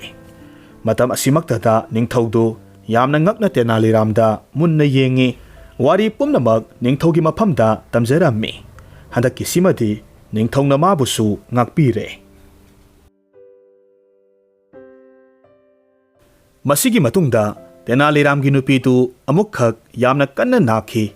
ꯃꯁꯤꯗ ꯃꯍꯥꯛꯅ ꯅꯤꯡꯊꯧ ꯀ꯭ꯔꯤꯁꯅꯗꯦꯕꯔꯥꯏꯒꯤ ꯃꯐꯝꯗꯒꯤ ꯁꯅꯥꯒꯤ ꯁꯦꯟ 100ꯈꯛ ꯄꯨꯔꯒ ꯂꯥꯌꯦꯡꯕꯗ ꯁꯤꯖꯤꯟꯅꯈꯤ꯫ ꯁꯦꯟꯐꯝꯁꯤ ꯃꯥꯒꯤ ꯅꯨꯄꯤ ꯅꯥꯕ ꯐꯔꯕ ꯃꯇꯨꯡ ꯁꯤꯡꯒꯦ ꯍꯥꯏꯗꯨꯅ ꯄꯨꯕꯅꯤ꯫ ꯅꯨꯄꯤ ꯅꯥꯕ ꯐꯔꯕ ꯃꯇꯨꯡ ꯐꯅ ꯀꯨꯏꯔꯕ ꯃꯇꯨꯡꯗꯁꯨ ꯇꯦꯅꯥꯂꯤꯔꯥꯝꯅ ꯁꯦꯟꯐꯝ ꯁꯤꯡꯗꯣꯛꯀꯅꯤ ꯍꯥꯏꯕꯒꯤ ꯋꯥꯈꯜ ꯏꯇꯧ ꯇꯧꯕꯒꯤ ꯃꯃꯤ ꯎꯗꯕꯗꯒꯤ ꯅꯤꯡꯊꯧꯅ ꯁꯦꯜ ꯊꯧꯏ꯫ ꯑꯗꯨꯃꯛꯄꯨ ꯇꯦꯅꯥꯂꯤꯔꯥꯝꯅ ꯊꯣꯏꯅ ꯍꯦꯟꯅ ꯂꯨꯝꯅ ꯂꯧꯔꯝꯗꯦ꯫ ꯅꯤꯡꯊꯧꯅ ꯈꯜꯂꯤ, ꯃꯥꯒꯤ ꯇꯦꯅꯥꯂꯤꯔꯥꯝ ꯍꯥꯏꯕꯁꯦ ꯃꯊꯣꯡ ꯃꯔꯝ ꯈꯪꯗꯕ ꯃꯤꯅꯤ꯫ ꯃꯁꯤ ꯀꯥꯟꯅꯄꯣꯟꯇꯦꯗ, ꯃꯌꯨꯝꯗ ꯆꯠꯂꯒ ꯍꯦꯛꯇꯃꯛ ꯊꯧꯔꯒꯦ꯫ ꯃꯌꯨꯝ ꯌꯧꯔꯒꯗꯤ ꯇꯦꯅꯥꯂꯤꯔꯥꯝ ꯐꯃꯨꯡꯗ ꯎꯇꯨꯞ ꯇꯥꯕꯁꯤ ꯃꯉꯥꯏ ꯁꯥꯡꯗ꯭ꯔꯣꯡ ꯁꯥꯡꯅ ꯇꯥꯔꯒ ꯅꯥꯔꯒ ꯂꯩꯔꯝꯂꯦ꯫ ꯑꯗꯨꯒ ꯃꯍꯥꯛꯀꯤ ꯃꯃꯥ ꯑꯃꯁꯨꯡ ꯃꯥꯒꯤ ꯅꯨꯄꯤꯗꯨ ꯀꯞꯂꯒ ꯂꯩꯔꯝꯃꯤ꯫ ꯅꯤꯡꯊꯧꯅ ꯍꯪꯉꯤ, "ꯏꯍꯦ, ꯃꯁꯤꯒꯤ ꯃꯤꯁꯤ ꯀꯔꯤ ꯑꯃꯨꯛ ꯇꯧꯔꯦ?" "ꯏꯅꯤꯡꯊꯧ, ꯃꯥ ꯍꯧꯖꯤꯛ ꯍꯤꯡꯂꯔꯣꯏ꯫ ꯃꯍꯥꯛ ꯌꯥꯝꯅ ꯋꯥꯔꯦ꯫ ꯃꯍꯥꯛꯁꯦ ꯉꯥꯏꯍꯥꯛ ꯂꯩꯇꯅ ꯃꯊꯟꯇ ꯃꯨꯔꯨꯝ ꯃꯨꯔꯨꯝ ꯍꯦꯛ ꯍꯦꯛ ꯁꯣꯜꯂꯤ꯫ ꯑꯩꯁꯤ ꯏꯅꯤꯡꯊꯧꯒꯤ ꯇꯣꯜꯂꯤꯕ ꯁꯦꯟꯗꯣꯟꯁꯦ ꯁꯤꯡꯗꯣꯛꯄ ꯉꯝꯗ꯭ꯔꯤꯕ ꯃꯈꯩ ꯑꯩꯒꯤ ꯊꯋꯥꯏ ꯅꯨꯡꯉꯥꯏꯅ ꯃꯄꯨꯒꯤ ꯈꯨꯌꯥ ꯇꯥꯍꯟꯕ ꯉꯝꯂꯣꯏꯗꯧꯔꯤ ꯍꯥꯏꯅꯁꯨ ꯁꯣꯜꯂꯤꯕꯅꯤ꯫ ꯇꯦꯅꯥꯂꯤꯔꯥꯝꯒꯤ ꯅꯨꯄꯤꯅ ꯋꯥꯐꯝꯁꯤ ꯇꯝꯖꯔꯝꯃꯤ꯫ ꯅꯤꯡꯊꯧꯅ ꯈꯨꯝꯂꯝꯃꯤ, "ꯑꯦ, ꯑꯗꯨꯒꯤ ꯋꯥ ꯑꯣꯏꯔꯦꯀꯣ꯫ ꯃꯗꯨꯒꯤꯗꯃꯛ ꯑꯣꯏꯔꯒꯗꯤ ꯑꯩꯒꯤ ꯅꯈꯣꯏꯗ ꯇꯣꯜꯂꯤꯕ ꯁꯦꯟꯐꯝꯗꯣ ꯑꯃꯨꯛ ꯍꯟꯅ ꯂꯧꯅꯤꯡꯗ꯭ꯔꯦ꯫ ꯌꯦꯡꯉꯣꯏ ꯇꯦꯅꯥꯂꯤꯔꯥꯝ, ꯑꯩꯒꯤ ꯅꯉꯣꯟꯗ ꯂꯩꯕ ꯁꯦꯟꯐꯝꯗꯣ ꯑꯁꯦꯡꯕꯅꯤ, ꯀꯣꯛꯄꯤꯔꯕꯅꯤꯀꯣ." ꯅꯤꯡꯊꯧꯒꯤ ꯋꯥ ꯇꯥꯔꯒ ꯇꯦꯅꯥꯂꯤꯔꯥꯝ ꯏꯈꯪ ꯈꯪꯍꯧꯗꯅ ꯐꯃꯨꯡ ꯃꯊꯛꯇꯒꯤ ꯂꯩꯄꯥꯛꯇ ꯁꯤꯠ ꯅꯥꯟꯊꯔꯛꯈꯤ꯫ ꯐꯨꯛ ꯍꯧꯒꯠꯂꯒ ꯅꯤꯡꯊꯧꯒꯤ ꯉꯛꯇ ꯆꯦꯖꯦꯠ ꯀꯣꯟꯁꯤꯜꯂꯝꯃꯤ꯫ ꯅꯤꯡꯊꯧꯅ ꯍꯥꯏꯔꯛꯈꯤ, "ꯑꯦ, ꯍꯩ, ꯀꯔꯤꯅꯣ ꯇꯧꯔꯤꯁꯤꯅ? ꯑꯩꯅ ꯈꯜꯂꯨꯔꯤꯕꯗꯤ ꯅꯪꯁꯤ ꯁꯤꯒꯗꯧꯔꯕꯅꯤ ꯈꯜꯂꯨꯔꯤꯕꯅꯤ." ꯇꯦꯅꯥꯂꯤꯔꯥꯝꯅ ꯍꯥꯏꯔꯛꯈꯤ, "ꯏꯅꯤꯡꯊꯧ, ꯇꯁꯦꯡꯅꯃꯛꯀꯤꯅꯤ꯫ ꯑꯗꯣꯝꯒꯤ ꯁꯦꯟꯗꯣꯟꯒꯤ ꯄꯣꯠꯂꯨꯝꯅ ꯅꯟꯗꯨꯅ ꯍꯧꯒꯠꯄ ꯉꯝꯗꯕꯗꯒꯤ ꯁꯤꯔꯝꯒꯗꯧꯔꯕꯅꯤ꯫ ꯑꯗꯣꯝꯒꯤ ꯊꯧꯖꯥꯜꯒꯤ ꯃꯇꯦꯡꯅ ꯅꯅꯥꯏ ꯑꯩꯍꯥꯛꯅ ꯊꯧꯖꯥꯜ ꯍꯩꯕ ꯏꯅꯤꯡꯊꯧꯒꯤ ꯊꯧꯒꯜ ꯃꯇꯝ ꯁꯥꯡꯅ ꯐꯪꯖꯅꯕꯒꯤ ꯇꯥꯟꯖꯥ ꯑꯃꯈꯛ ꯄꯤꯅꯕꯤꯔꯦ." ꯅꯤꯡꯊꯧ ꯀ꯭ꯔꯤꯁꯅꯗꯦꯕꯔꯥꯏ ꯅꯣꯛꯄ ꯅꯠꯇꯅ ꯀꯔꯤ ꯑꯃꯨꯛ ꯇꯧꯅꯤ? ꯃꯇꯧ ꯑꯁꯨꯝꯅ ꯅꯤꯡꯊꯧꯗꯨ ꯀꯣꯅꯨꯡꯗ ꯑꯃꯨꯛ ꯍꯜꯂꯛꯈꯤ꯫ ꯕꯤꯖꯣꯏꯅꯒꯔꯒ ꯌꯨꯝꯂꯣꯟꯅꯕ ꯃꯨꯁꯜꯃꯥꯟ ꯂꯩꯕꯥꯛꯁꯤꯡꯒꯤ ꯃꯐꯝꯗ ꯃꯊꯧꯅꯥ ꯌꯥꯝꯅ ꯂꯩꯕ, ꯁꯤꯕ ꯀꯤꯗꯕ, ꯂꯣꯏꯅꯅ ꯃꯄꯥꯡꯒꯜꯁꯨ ꯐꯖꯅ ꯀꯟꯕ ꯂꯥꯟꯃꯤ ꯃꯔꯥꯡ ꯀꯥꯏꯅ ꯂꯩ ꯍꯥꯏꯕꯁꯤ ꯕꯤꯖꯣꯏꯅꯒꯔꯒꯤ ꯅꯤꯡꯊꯧ ꯀ꯭ꯔꯤꯁꯅꯗꯦꯕꯔꯥꯏꯅ ꯇꯥꯕ ꯐꯪꯉꯤ꯫ ꯃꯍꯥꯛꯅ ꯕꯤꯖꯣꯏꯅꯒꯔꯁꯤ ꯆꯦꯛꯁꯤꯟꯅ ꯉꯥꯛ ꯁꯦꯟꯅꯕꯒꯤꯗꯃꯛ ꯁꯒꯣꯜ ꯇꯣꯡꯕ ꯂꯥꯟꯃꯤꯁꯤꯡꯒꯤ ꯃꯄꯥꯡꯒꯜ ꯀꯟꯈꯠꯍꯟꯕꯒꯤ ꯊꯧꯔꯥꯡ ꯇꯧꯕ ꯄꯥꯝꯃꯤ꯫ ꯃꯔꯝꯗꯤ ꯌꯦꯛꯅꯕꯁꯤꯡꯅ ꯂꯥꯟꯗꯥꯔꯛꯄ ꯃꯇꯝꯗ ꯌꯥꯝꯅ ꯍꯩꯁꯤꯡꯅ ꯃꯥꯌꯣꯛꯅꯗꯨꯅ ꯃꯈꯣꯏꯕꯨ ꯃꯥꯏꯊꯤꯕ ꯄꯤꯕ ꯉꯝꯅꯕꯒꯤꯗꯃꯛꯅꯤ꯫ ꯊꯧꯔꯥꯡ ꯑꯁꯤꯒꯤꯗꯃꯛ ꯃꯍꯥꯛꯅ ꯁꯒꯣꯜ ꯆꯥꯔ ꯃꯁꯤꯡ ꯌꯥꯝꯅ ꯂꯩꯁꯤꯟꯒꯦ ꯈꯟꯕꯗꯒꯤ ꯃꯟꯇ꯭ꯔꯤꯁꯤꯡꯒ ꯐꯝꯃꯤꯟꯅꯔꯝꯃꯤ, ꯀꯨꯞꯅ ꯋꯥ ꯇꯥꯟꯅꯔꯝꯃꯤ꯫ ꯃꯟꯇ꯭ꯔꯤꯁꯤꯡꯅꯁꯨ ꯅꯤꯡꯊꯧꯅ ꯂꯧꯈꯠꯂꯤꯕ ꯊꯧꯔꯥꯡꯁꯤ ꯁꯧꯒꯠꯂꯗꯨꯅ ꯍꯥꯏꯔꯤꯕ ꯂꯩꯔꯨꯒꯗꯧꯔꯤꯕ ꯁꯒꯣꯜꯁꯤꯡꯁꯤ ꯃꯤꯆꯝ ꯃꯤꯌꯥꯝꯒꯤ ꯃꯐꯝꯗ ꯁꯤꯟꯅꯕ, ꯑꯗꯨꯒ ꯌꯣꯛ ꯊꯥꯛꯄꯒꯤ ꯊꯕꯛ ꯇꯧꯍꯟꯕ, ꯑꯗꯨꯒ ꯂꯥꯟꯒꯤ ꯃꯇꯝ ꯂꯥꯛꯂꯕ ꯀꯥꯟꯗ ꯃꯈꯣꯏꯗꯒꯤ ꯑꯃꯨꯛ ꯂꯧꯈꯠꯄ, ꯍꯥꯏꯔꯤꯕ ꯋꯥꯐꯝꯁꯤꯁꯨ ꯊꯥꯡꯒꯠꯂꯝꯃꯤ꯫ ꯅꯤꯡꯊꯧꯅ ꯃꯟꯇ꯭ꯔꯤꯁꯤꯡꯒꯤ ꯊꯧꯁꯤꯟ ꯊꯧꯔꯥꯡ ꯌꯥꯅꯤꯡꯕ ꯄꯣꯛꯄꯗꯒꯤ ꯁꯒꯣꯜ 1,000 ꯈꯛ ꯂꯩꯁꯤꯜꯂꯝꯃꯤ꯫ ꯁꯒꯣꯜ ꯂꯣꯏꯅꯅꯕ ꯃꯤꯆꯝ ꯃꯤꯌꯥꯝꯗ ꯌꯦꯟꯊꯣꯛꯄ ꯃꯇꯝꯗ ꯁꯒꯣꯜꯒꯤ ꯃꯆꯤꯟꯖꯥꯛꯀ ꯂꯣꯏꯅꯅ ꯍꯤꯗꯥꯛ ꯂꯥꯡꯊꯛꯁꯨ ꯄꯤꯕ, ꯑꯃꯁꯨꯡ ꯊꯥ 3 ꯈꯨꯗꯤꯡꯒꯤ ꯁꯒꯣꯜ ꯃꯁꯥ ꯃꯎ ꯐꯅ ꯂꯩꯔꯤꯕ꯭ꯔꯥ ꯍꯥꯏꯕꯅꯆꯤꯡꯕ ꯌꯦꯡꯁꯤꯟꯅꯕꯒꯤꯗꯃꯛ ꯁꯒꯣꯜ ꯄꯨꯈꯠꯂꯛꯀꯗꯕꯅꯤ ꯍꯥꯏꯔꯝꯃꯤ꯫ ꯇꯦꯅꯥꯂꯤꯔꯥꯝꯁꯨ ꯃꯌꯥꯝꯅ ꯌꯣꯛꯅꯔꯕꯅꯤꯅ ꯑꯩꯁꯨ ꯁꯒꯣꯜ ꯑꯃꯗꯤ ꯊꯥꯛꯄ ꯌꯥꯏꯅ ꯈꯜꯂꯒ ꯍꯥꯏꯖꯕꯗꯒꯤ ꯁꯒꯣꯜꯒꯤ ꯃꯆꯤꯟꯖꯥꯛ ꯑꯃꯁꯨꯡ ꯍꯤꯗꯥꯛ ꯂꯥꯡꯊꯛꯅꯆꯤꯡꯕ ꯂꯧꯔꯝꯃꯤ꯫ ꯃꯍꯥꯛꯅ ꯁꯒꯣꯜꯁꯤ ꯄꯤꯁꯛ ꯄꯤꯛꯄ ꯀꯥ ꯃꯆꯥ ꯑꯃꯗ ꯊꯣꯡ ꯂꯣꯟꯁꯤꯜꯂꯒ ꯊꯝꯃꯤ꯫ ꯁꯒꯣꯜ ꯊꯝꯂꯤꯕ ꯄꯤꯁꯛ ꯄꯤꯛꯄ ꯀꯥ ꯃꯆꯥꯁꯤꯒꯤ ꯐꯛꯂꯥꯡꯗ ꯂꯩꯄꯥꯛꯇꯒꯤ ꯐꯨꯠ 4 ꯃꯊꯛꯇ ꯀꯥꯈꯠꯂꯒ ꯃꯈꯨꯜ ꯃꯆꯥ ꯑꯃꯈꯛꯇꯃꯛ ꯍꯨꯠꯂꯤ꯫ ꯃꯁꯤꯒꯤ ꯃꯈꯨꯜ ꯃꯆꯥ ꯑꯁꯤꯗ ꯇꯦꯅꯥꯂꯤꯔꯥꯝꯅ ꯅꯨꯃꯤꯠ ꯈꯨꯗꯤꯡꯒꯤ ꯃꯆꯤꯟꯖꯥꯛ ꯈꯨꯕꯥꯝ ꯑꯃꯃꯝꯗꯪ ꯃꯈꯨꯠꯇ ꯍꯥꯞꯂꯒ ꯄꯤꯖꯩ꯫ ꯃꯄꯨꯛ ꯑꯗꯨꯛ ꯆꯥꯎꯕ ꯏꯆꯝ ꯆꯝꯕ ꯁꯒꯣꯜꯁꯨ ꯅꯠꯇꯕ ꯁꯒꯣꯜꯗꯨꯗ ꯈꯨꯕꯥꯝ ꯑꯃꯅꯗꯤ ꯀꯔꯤ ꯀꯥꯟꯅꯒꯅꯤ? ꯀꯔꯤ ꯇꯧꯅꯤ? ꯃꯔꯥꯏꯕꯛ ꯊꯤꯔꯕ ꯁꯒꯣꯜꯗꯨ ꯇꯦꯅꯥꯂꯤꯔꯥꯝꯒꯤ ꯃꯈꯨꯠ ꯁꯦꯡꯗꯣꯛꯄ ꯅꯠꯇꯅꯗꯤ꯫ ꯃꯔꯩꯅ ꯇꯦꯅꯥꯂꯤꯔꯥꯝꯒꯤ ꯃꯈꯨꯠꯇꯨ ꯁꯠ ꯁꯠ ꯂꯦꯛꯂꯒ ꯂꯦꯜꯂꯤ꯫ ꯃꯇꯧ ꯑꯁꯨꯝꯅ ꯇꯦꯅꯥꯂꯤꯔꯥꯝꯅ ꯁꯒꯣꯜ ꯊꯥ 3ꯗꯨ ꯐꯖꯅ ꯊꯥꯛꯂꯦ꯫ ꯊꯥ 3 ꯐꯥꯔꯛꯂꯕꯗ ꯁꯒꯣꯜ ꯊꯥꯛꯄ ꯃꯤ ꯈꯨꯗꯤꯡꯃꯛꯅ ꯃꯥꯒꯤ ꯃꯥꯒꯤ ꯁꯒꯣꯜ ꯌꯦꯡꯍꯟꯅꯕꯒꯤꯗꯃꯛ ꯅꯤꯡꯊꯧꯒꯤ ꯃꯅꯥꯛꯇ ꯄꯨꯈꯠꯅꯔꯛꯏ꯫ ꯅꯤꯡꯊꯧꯅ ꯇꯦꯅꯥꯂꯤꯔꯥꯝꯗ ꯍꯪꯉꯤ, "ꯑꯦ, ꯀꯔꯤ ꯇꯧꯔꯕ ꯅꯪꯗꯤ? ꯁꯒꯣꯜꯗꯤ ꯀꯗꯥꯏ?" "ꯏꯅꯤꯡꯊꯧ ꯏꯕꯨꯡꯉꯣ, ꯅꯅꯥꯏꯒꯤ ꯁꯒꯣꯜꯗꯨ ꯑꯁꯨꯛꯀꯤ ꯃꯇꯤꯛ ꯁꯥꯊꯤꯈ꯭ꯔꯕ ꯖꯥꯠꯅꯤ꯫ ꯅꯅꯥꯏ ꯑꯩꯅ ꯏꯇꯣꯝꯇ ꯄꯨꯔꯛꯄ ꯉꯝꯗ꯭ꯔꯦ꯫ ꯆꯥꯟꯕꯤꯗꯨꯅ ꯅꯅꯥꯏ ꯁꯒꯣꯜ ꯄꯥꯅꯕꯁꯤꯡꯒ ꯑꯩꯒ ꯂꯣꯏꯅꯅ ꯑꯃꯨꯛꯇ ꯊꯥꯕꯤꯌꯨ꯫ ꯃꯈꯣꯏꯗꯤ ꯃꯈꯣꯏꯒꯤ ꯁꯤꯟꯐꯝ ꯑꯃ ꯑꯣꯏꯕꯅꯤꯅ ꯏꯀꯣꯝ ꯀꯣꯝꯅ ꯄꯨꯕ ꯉꯝꯅꯤꯗꯣ." ꯁꯒꯣꯜ ꯄꯥꯅꯕ ꯅꯤꯄꯥꯗꯨ ꯌꯦꯡꯕꯗ ꯑꯀꯤꯕꯒꯤ ꯁꯛꯇꯝꯅꯤ꯫ ꯅꯥꯇꯣꯟ ꯁꯨꯃꯥꯡꯗ ꯍꯧꯔꯤꯕ ꯀꯣꯏ ꯉꯥꯡꯂꯩꯅꯅ ꯃꯨꯏ꯫ ꯅꯥꯛ ꯌꯦꯠꯀꯤ ꯃꯀꯣꯏꯗꯨ ꯏꯔꯣꯏ ꯊꯔꯣꯏꯕꯤꯒꯤ ꯃꯆꯤꯁꯤ ꯃꯉꯥꯏ ꯃꯊꯛꯂꯣꯝꯗ ꯊꯦꯛꯀꯠꯂꯤ꯫ ꯃꯑꯣꯡ ꯑꯃꯒꯤ ꯃꯤꯅꯤ꯫ ꯃꯁꯤꯒꯤ ꯅꯨꯄꯥꯁꯤꯒ ꯂꯣꯏꯅꯅ ꯂꯥꯛꯃꯤꯟꯅꯔꯝꯃꯤ꯫ ꯇꯦꯅꯥꯂꯤꯔꯥꯝꯅ ꯍꯥꯏꯔꯛꯏ, "ꯁꯒꯣꯜ ꯍꯟꯖꯕ ꯏꯕꯨꯡꯉꯣ, Adom isamak lengsinbiro. Aigi sagolse midyeng amukta tabiyo. Kaya amuk yamna sathi haibado amukta yengbiyo. Ai masigi sagolse phana punaba ngamdabadagi ka masa sida thonglon silaga thamjabani. Sagol panabana khummi. Siya miki thi kadaidagi nakhoi gumbana thi karamna sagolbu lakpa haigane ke. Masigumba sidi aikoigi ithongni. Asumna hairaga sagol panaba nipadu prap prap hektamak sangsinki aduga lairiba ahobaduda luktaraga yengba matamdadi mabuk thabat tatlaba sagol adunadi masinjak hulakle khanbadagi sagol panabagi khadangi koi asangbadu mayana tap lakhi thado uyade nanthokpa ngambagi pangal leite saina khangba ngamdabadagi ayo ayo ai sire law khonglammi sagol panabadu asuki matik saina khanglammi masigi pausi ningthaugi nakong yaudaba yadabadagi khudakta yauki ningthau thinthaba tawdana manai masalga loinana yoksilaklammi matam asimakti katina koi kakhatuna nanthoklamle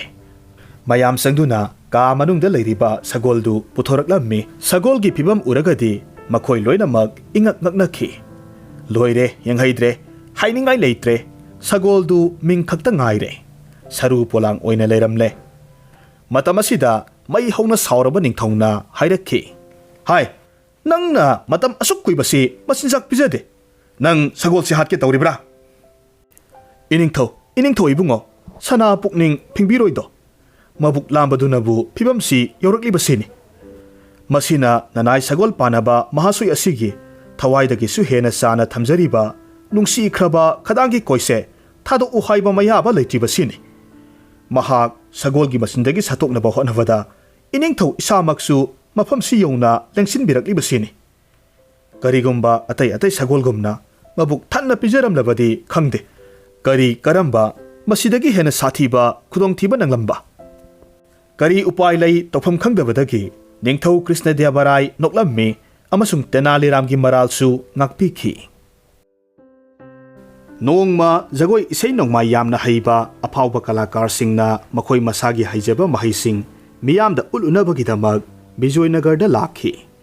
ningthau krishna devaraina mahaki rani singbu jagoi isegi kumhai yanghanabagi damak konung manungda thaurang taurammi mahakna kumhai si sanaringai manungda tenaliram tahanba yadi hainasu manai masal singda pautak pirammi tenaliramda tahanning khidraba pausi karamna no khangde kadaidagi lauraga taraklibano tenaliramna taba phangbadagi konungda laklammi ihan hanba maktada ahanbagi thongjau panariba thongakpana mahakpu thinglaga changhandre thongakpana hairammi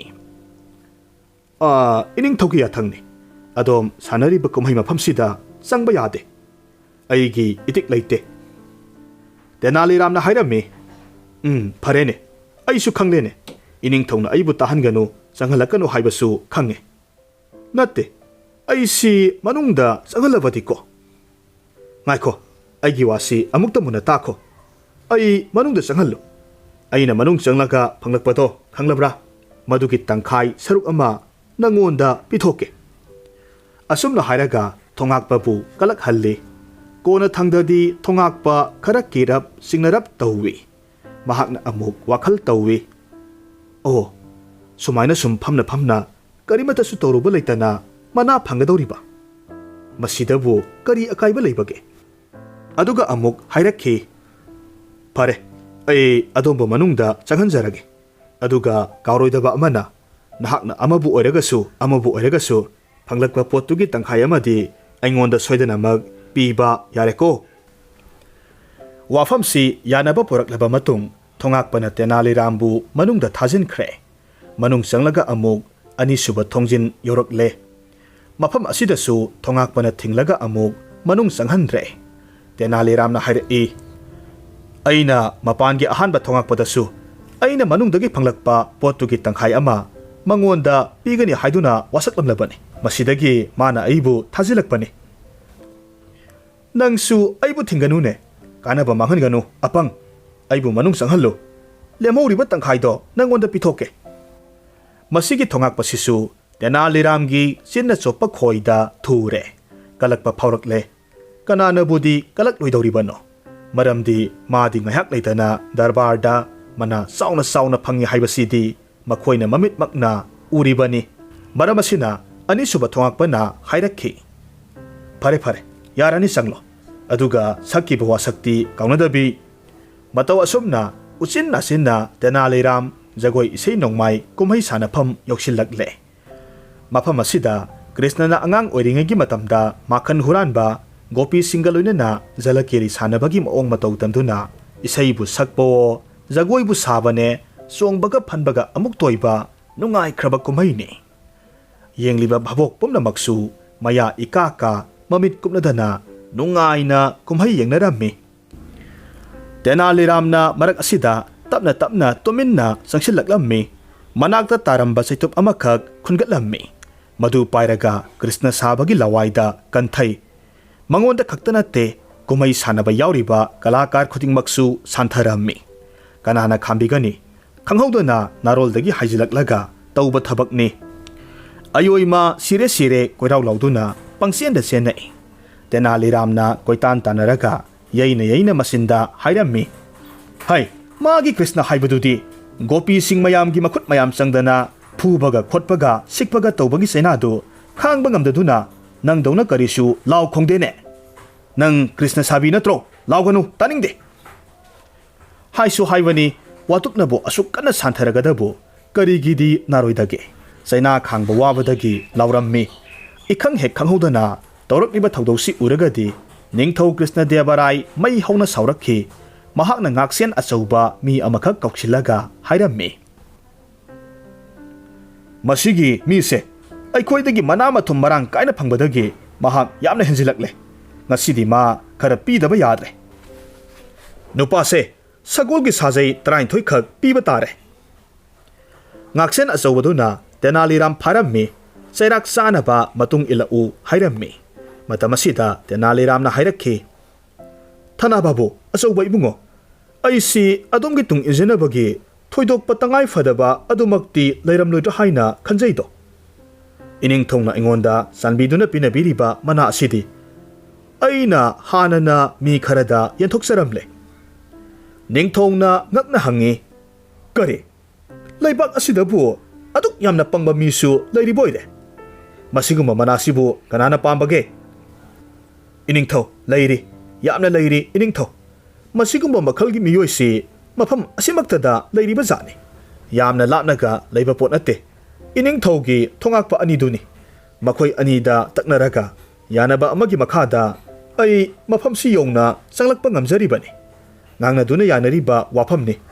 aina karino ama phanglakpa posakto tangkhai makhoi anida piba hainaraklibani masidagidi ningthongna thongakpa anidubusu kauhallore makhoi animakta wahang pahong toraba matungda asengba oirambadagi sajai taruk makhoi anida yanabirammi masigi matungda ningthongna noklaga Tenaliramda sanagi senpak amakhak piraga haire Tenaliram nahaki kumai sanariba kalakar singdagi henabu nungairi makhoinadi Krishna na makhan huran bagi wari gi kumai sanabani madhu yamna angakpa wari natte sagol sajai tarani thoigi managi kudol piba asigumnadi angakpa natte do asumna hairaga mayam hauna no Kumamakhak sahar manungda usi leibagi sang khangwangwang khalakhi usi masing yamne hena leiba maramna khudong thiningai masak oirakpa yabagi phibam lakpadagi masidagi kanabagi damak haudong lising ama loinabagi thaurang taurammi mafam atopadagi haudong sing khomgatlaga sahargi mi singda amamam yanthoklammi haudong loigadaba mi khudingmakta haudongda sangom pithaknabagi damak sangom sumba yaba sanbi amamamsu pi masigi khudong sabasi manghaningdabadagi Tenaliramsu ningthogi mamangda leplare ningthongna mangondasu mayamna phangliba aduga chap manana haudong amasung sanbi pirammi mahakna ihan hanba numit adumaktada brong sauba maithaktagi thangtharakpada ngairiba sangom tengot pek thanba ama hairaga haudongdugi mamangda thammi haudongdu mabuk yamna lamba matam oirammi amaromda amuk hainaba lei haudongna sangom pambasi aduki matik pammi haudong sangom ubaduda thakadabagi masindu sup lupsilli haudongnabu asabani ayingbani karamna khangni masin poktuna khangprek khangduna ngiaw ngiaw khongduna phan chongkhatlaga hau thaduna senkhi madugi numitudagi hauna ayingba sangom mamangda thaknaba thamlabadasu amuk hanna yengu yaba marai khidre haudongda pithaknaba sangom makhaidi Tenaliramgi imung manungna adum katsillammi tha ahumgi matungda haudonggi masa maugi pibam yengsinnabagidamag magi mapuna pukhalaknanaba paujel tharammi haudong sangom marang kaina pithakpa maramna ayamba haudong singdi masa mau loinamak phai amasung noi peli Tenaliramna loiba haudongdi tingkhanga amha oiredo purakliba haudong mayamga yengnabada magi haudongdu tongan taraga leire Ningthongna yamna saungna hanglaklammi Hai nang masi sangom pithakte natra Tenaliram karisu mara leitaba sasinaraga tapna hairammi Iningtho masigi haudongsi pura mata amani sangom thau haiba yade Kari haiba haudongnabu sangom thakte haiba Ahoi iningtho asumbadu haijabani minam sorry nasade iningtho masigi haudongse Sangom thau haibasimaktadi yakhidrabani phai phai karigumba nahakna haribado asumba oiramba taragadi ai nangonda sanagi sen chama pigani aduga karigumba haudongna sangom thakpa thoklabadi nang masimadi khango hei sajai chamani ko hainaribu wafamdu Tenaliram yare sangom tengot achauba amakhak pik thana hapnaga purak halle ningthongna haudongdu nungsina pamnaga hairammi Haudong zaubi nam sangom thau haiduna masin maya nakna sangom tengkotu thangjilli khangau laaude haudong du ningthogi makhutagi phan chongthakre khonglaga senkhre matangsida Tenaliramna hairakhi iningtho sanagi sen chamadu aigi khutta taredana phare madubudi laujaro pharene adumakpu ai masigi haudong sei amuktangdi phajana yengninge Haudongdu ningthongna pharaga munna yengba kantadi haudonggi masinda maina sathina pokhibagi mapham thengnarammi matamduda ningthongna hairammi O masigi mi marusidi nangna sangom thau yadanaba sangom asaba pithaklaga kihanba oirinine ikaibasu khangde masatse iningtho masi pumnamak yengsinbiba haibasidi iningthogi tawpham thokpanido isagi leibaki angangsingbu Nungsi sanana tunggi wakhalda haudong singdagi hendokna sangom phanghaningbagi wanida Ningthau Krishnadeva Rai nokningba khangba wai mahakna Tenaliramda sanagi sen chama piraga hairakhi nangibo masi hanadagi hainaduna khangduna lakpa oirini karisu khangba ngamjadraba apangba sanga da masigumba thabakse matung manaudi tauranuko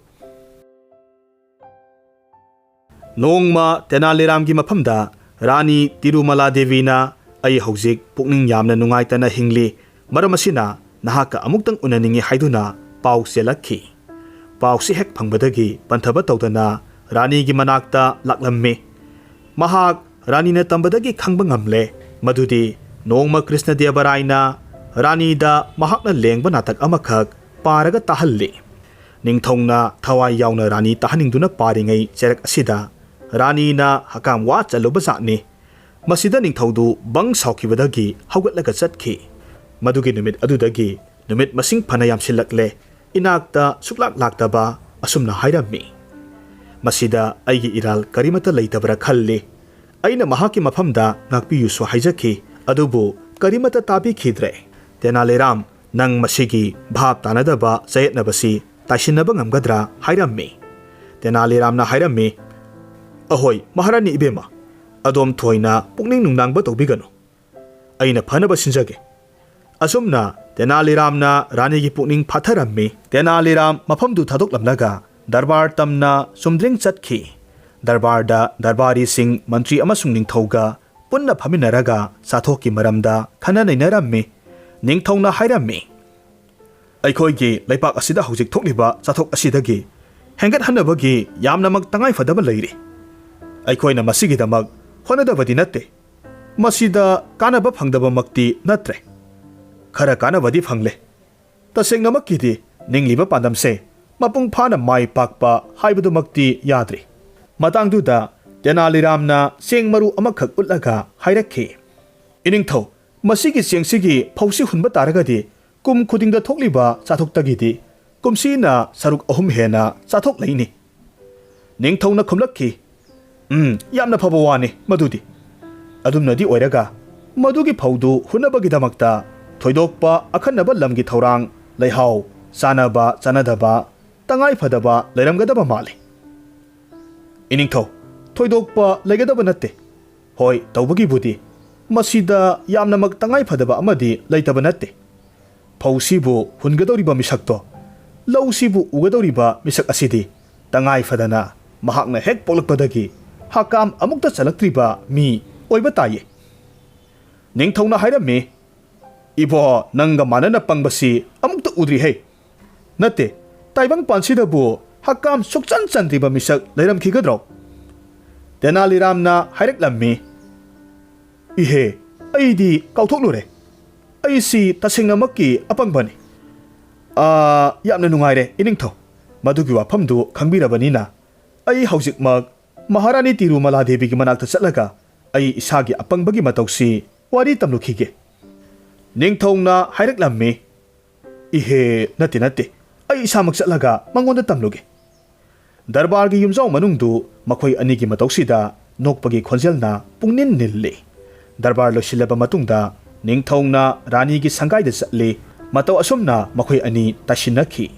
ꯅꯤꯡꯊꯧꯅ ꯇꯦꯅꯥꯂꯤꯔꯥꯝꯗ ꯁꯅꯥꯒꯤ ꯁꯦꯟꯄꯥꯛ ꯑꯃꯈꯛ ꯄꯤꯔꯝꯃꯤ, ꯔꯥꯅꯤꯅꯁꯨ ꯄꯤꯔꯝꯃꯤ꯫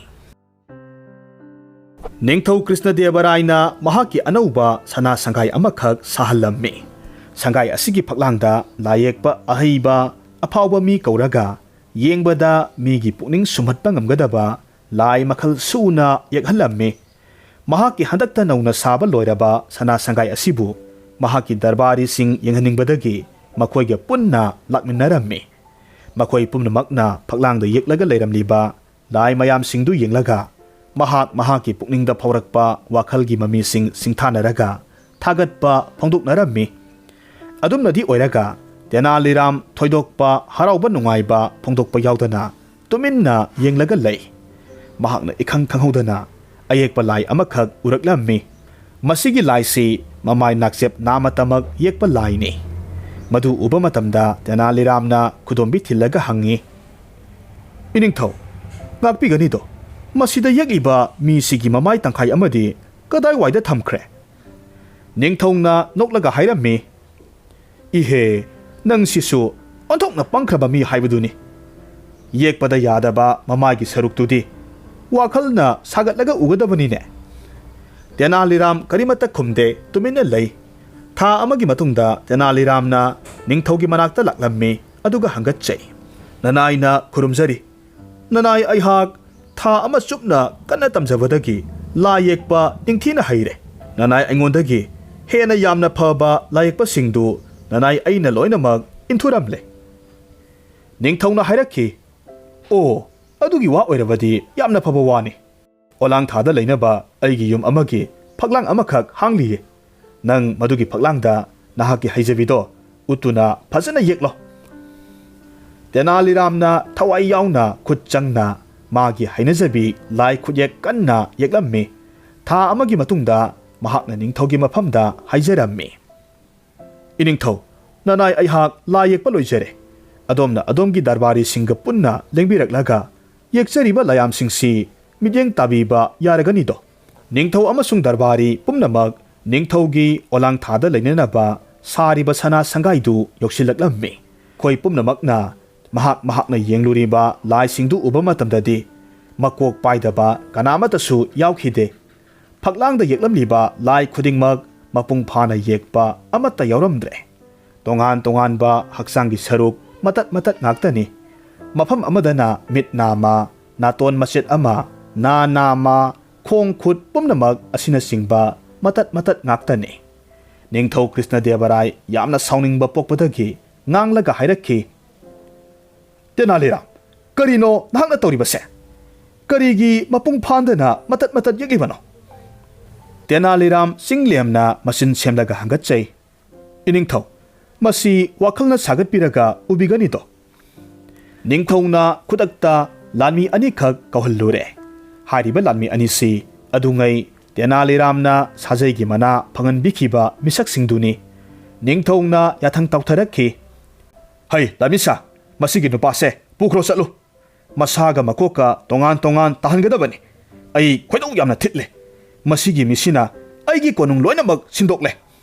Lanmi anigi khutta Tenali Ram sinaba phangba adudadi makhoi anidu haraubagi mapa laikhidre. Amuktang tanja phanglabadi laman singge khanduna ngaijarakpani. Ngasidi ngaijabagi mahai phangledo. Tenali Ramna makhoi anigi maphamda yamna nonjana khol sitharaga hairami. Ai ngasidi nakhoi anigi nakhutta changna atiya nongmadon thak kakhiba haibase soidre. Adubu masima khaktangdi nungsibiyu. Aina sidringai hinglingai matamsida pukhri amada aigi khwang yona kumthajaraga laigi leipak yauba ngamjanabagidamak atinga sidaba mapu magi khuya khada thongnijage. Masitangdi athauba ani nakhoina yabiyu.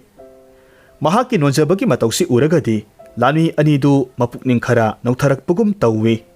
Mamai onsinaraga wakhal khalle. Mana haijaribase